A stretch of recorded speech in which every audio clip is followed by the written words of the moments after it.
बोलो सतगुरुदेव भगवान की जय, सच्चिदानंद भगवान की जय। आइए एक नई दृष्टि।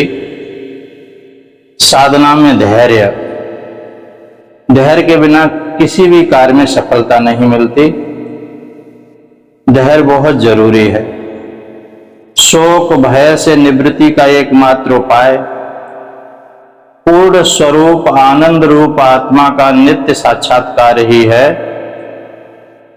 परमात्मा ही सर्वत्र व्याप्त है। यह दृष्टि बन जाने पर,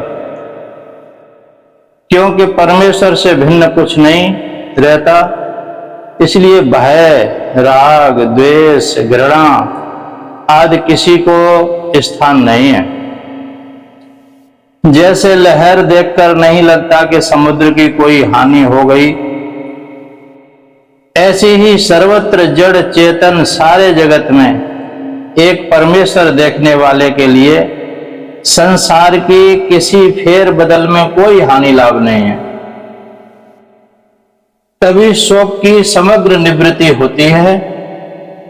यह नहीं सोचना चाहिए कि इतने शुभ अशुभ भेदों वाले संसार के रहते क्या यह दृष्टि संभव है? अरे भाई, शास्त्र बता रहा है, संतों ने पाई है, तो तुम्हारे लिए भी संभव है। केवल शंका संभावना उठाते रहे, कोशिश कुछ नहीं की तो कुछ हासिल नहीं होने वाला है। न तो विघ्न, भय से कार्य आरंभ रोकना नहीं चाहिए और न विघ्न आने पर प्रयास छोड़ने चाहिए।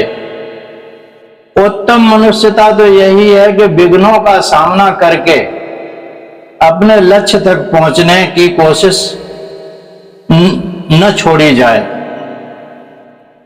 साधनों में कोई न कोई त्रुटि दिखाई दी जा सकती है, पर साध्य को सिद्ध कर दे तो साधन श्रेष्ठ मानना पड़ता है।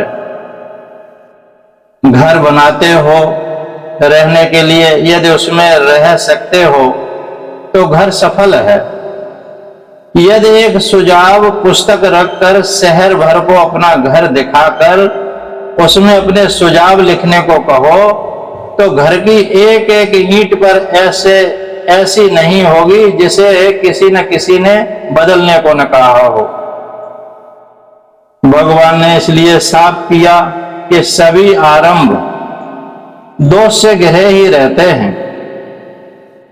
दोष दूर करने के असंभव प्रयास में मत लगो, अतः अपना गंतव्य निश्चित करके उपलब्ध साधनों का प्रयोग करने में लगो।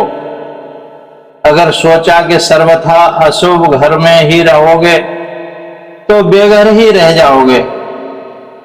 ऐसे ही साधना के दोषों पर दृष्टि डालते रहो तो कोई साधन नहीं अपना पाओगे। कुछ सिद्ध नहीं होगा। अतः शास्त्र व सद्गुरु द्वारा बताए साधनों के अनुष्ठान में तत्पर होना ही बुद्धिमानी है। अध्यात्म साधना के मार्ग पर चढ़ोगे तो बार बार काम, क्रोध, लोभ, मोह, मद, मात्सर्य आदि की ठोकरें लगेंगी ही। पुनः पुनः गिरोगे ही, लेकिन हौसला रखकर चलते रहे तो पहुंच भी अवश्य जाओगे। एक प्रसिद्ध कथा है, एक राजा लड़ाई में हार कर भागा और हताश होकर किसी गुफा में छिपकर बैठ गया। सोच रहा था कि आगे राज्य प्राप्ति के लिए कोशिश न करूं, तभी उसने देखा कि एक चींटा गुफा की दीवार पर चढ़ने की कोशिश करता है, फिसल जाता है, फिर चढ़ने लगता है तो पुनः फिसलता है, पर बार बार गिरकर भी चढ़ने का प्रयास छोड़ता नहीं और आखिर में चढ़ ही जाता है। यह देखकर हताश राजा को हौसला आया कि कोशिश करते रहना चाहिए, सफलता होगी ही। इसी प्रकार साधक को विघ्नों से डरे बिना साधना में लगे रहना चाहिए, तभी सिद्धि मिलेगी। साधक जीवन में विचार की आवश्यकता है। समय रहते ही मनुष्य की चेतना चाहिए और युवावस्था से ही परमात्मा की प्राप्ति के लिए यत्न करना चाहिए। जल में रहने वाली मछली के चारों ओर पानी के अतिरिक्त और कुछ नहीं है, केवल पानी ही होता है। इसी प्रकार परमेश्वर में लगे हुए मनुष्य को चारों ओर परमेश्वर ही दृष्टिगोचर होता है। मछली का पानी से अन्यत्र एक क्षण भी जीवन नहीं।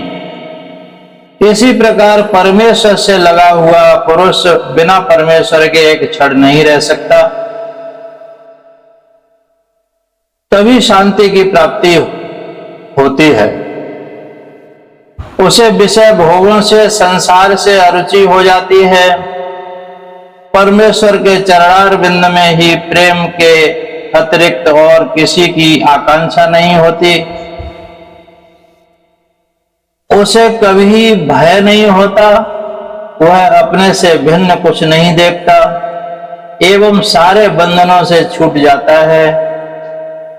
भक्तवर प्रहलाद को ऐसी ही सर्वत्र भगवदाकार दृष्टि प्राप्त हुई थी। हिरण्यकश्यपु जब तपश्चर्या में रत था, तब देवताओं ने असुरों को हराया था। तभी उसकी गर्भवती पत्नी कयादु नारद जी के संरक्षण में रही थी। जहां देवर्षि ने जो सत्संग किया, उसके संस्कार गर्भस्थ प्रहलाद में स्थिर हो गए। बाल्यकाल में उन्हें बहुत प्रयास से संसारोन्मुख शिक्षा दी गई, किंतु गर्भ में पड़े संस्कार ही प्रबल रहे और वे सर्वत्र भगवान ही देखने लगे। पिता ने न जाने क्या क्या कहा, कष्ट उन्हें दिए कि वे नारायण को भूलें, किंतु दैत्यों के सारे प्रयासों के बावजूद प्रहलाद का बाल भी बांका नहीं हुआ। न उन्हें कोई भय लगा, न दुख हुआ। सर्वत्र विष्णु को देखने से उन्हें दैत्यों पर भी कोई आक्रोश नहीं हुआ। अतः दया का ही भाव बना। अतः अपने संस्कार भगवानमय बनाना शांति प्राप्ति के लिए अनिवार्य है। सर्वत्र परमेश्वर दृष्टि से अपने इष्ट को ही देखता है तो वह शत्रु मित्र भाव गल जाता है। केवल वाणी से कहना पर्याप्त नहीं, जब हृदय के गहनतम स्तर पर यह अनुभव हो, तभी ज्ञान का फल होता है। तो आत्मज्ञानी है, उसे स्वभावतः परमेश्वर दिखाई देता है, किंतु साधक प्रतन द्वारा सर्वत्र परमेश्वर दृष्टि करे। शत्रु मित्र में व्यापक परमात्मा के दर्शन करे।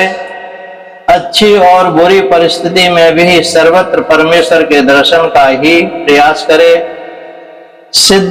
सिद्ध के स्वभाव को यत्न पूर्वक जीवन में लाना साधना है।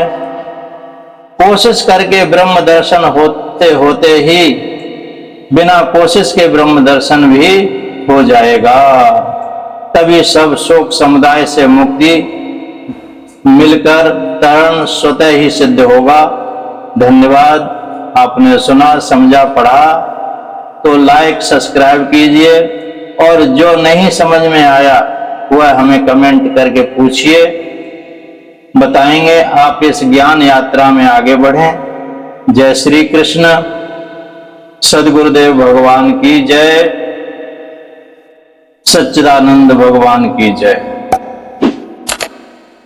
सोहम सोहम सोहम।